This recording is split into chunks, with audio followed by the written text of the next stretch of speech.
Next step is to go through the tutor onboarding course.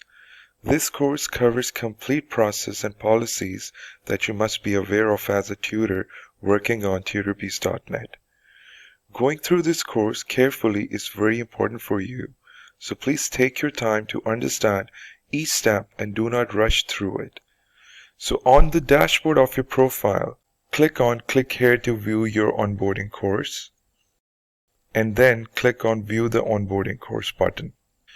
It will open the course front page. Now click on Start Course button to start the course.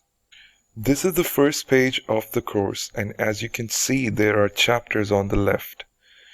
You need to read the content carefully and click on Next to go to the next chapter. Without reading the whole course, you will not be able to pass the next step, so give it due time and attention.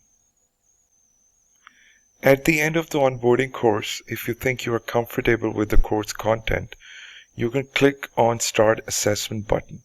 If you're not sure, you can spend more time going through the content and come back for the assessment later. After you click on Start Assessment, you will be presented with a set of questions that you have to answer correctly in order to pass this assessment. Choose the answer and click on Next to give next question's answer. Remember that you will have 90 seconds to answer each question.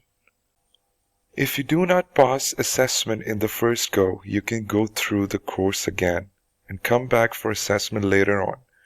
If you pass the assessment, you will see this screen. Next step is to complete a practice class.